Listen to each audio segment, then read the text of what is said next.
here today is just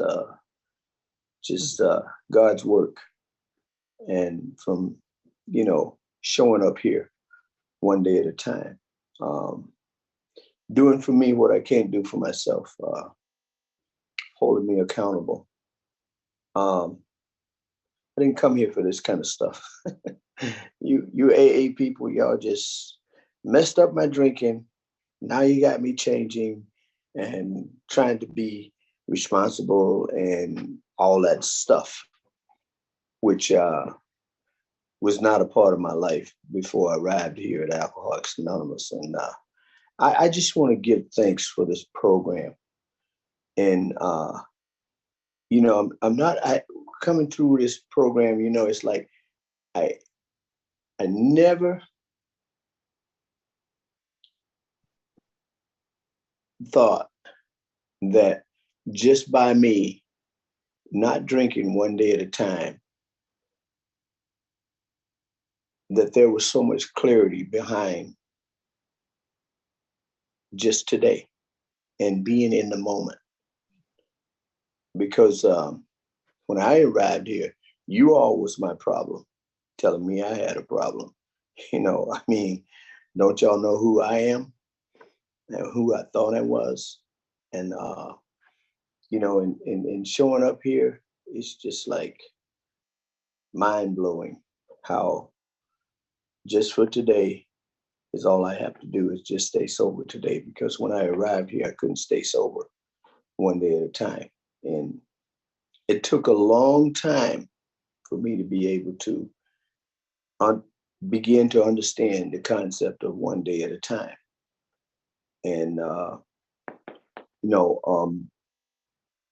I come from a broken home. I actually no home or whatever. And it's like to be here today and be as free as I am uh, is absolutely a miracle. But I tell you, in the beginning, I wasn't. I understood that I was alcoholic. I could identify with everything that everybody was saying in AA after my rehab situation, and I understood, and I was going to be the one to stay sober. And you know, I graduated and left that fellowship and everything, that program, and it wasn't long before I was drinking again. And that happened over and over again for like 30, I mean, no, year and a half, about a year and a half. And, the one thing that showed me that I must belong here was that as long as I was coming, I was okay. And when I got away from Alcoholics Anonymous, I attended to go back to the old ways. It was very easy to do that. And because that's all I knew, I had to unlearn a lot of things here. And I figured that I would be as honest as I possibly could, hoping that you all would uh, tell me that I didn't qualify or I had been misdiagnosed, you know, and I figured that that was my exit. And I tried to be as honest as I possibly could. And you all haven't threw me out of here yet, you know, and I continue to show up and continue to uh, try to keep the focus on the problem, which is me, and it will always be me.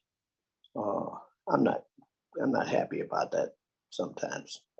Majority of the time that I'm the problem, you know, because but there's so but I've saw that there's so much freedom in being able to look here instead of out there because um, I come here pointing the finger at everybody else. Everybody else was the problem, and my drinking and my drugging was definitely not the problem.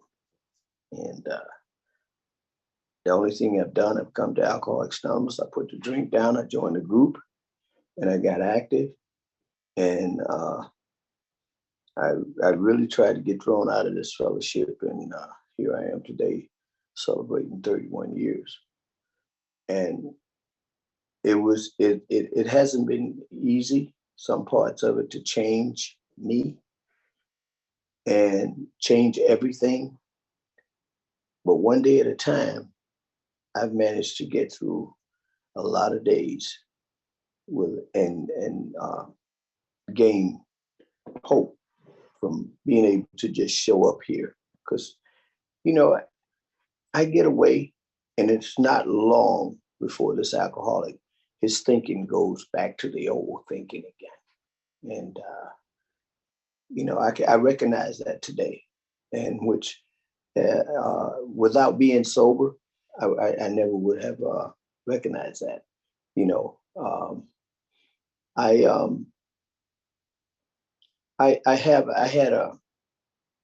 had a lot of aha moments in sobriety, and the biggest one that I had recently was I had moved down here to where I'm at now, down in Mississippi. And, you know, I had a problem with my family. You know, they didn't understand me. They didn't love me. And this is something that I had concocted up in my head. And, you know, and most of my family, they wasn't no more than about 3-4 miles away from me at the time. And I had been here like 3-4 weeks. And, you know, one day I went to the grocery store, and my niece came in the grocery store, and she recognized me, and I was wearing a mask and everything. And her and I, our reaction between each other over the years hadn't been, I'd say we hadn't really had a conversation or anything that lasted probably no more than a minute or so. And she's, I think she's 30 years old, 30 something years old. And you know, she recognized me, and she welcomed me and gave me a hug and everything.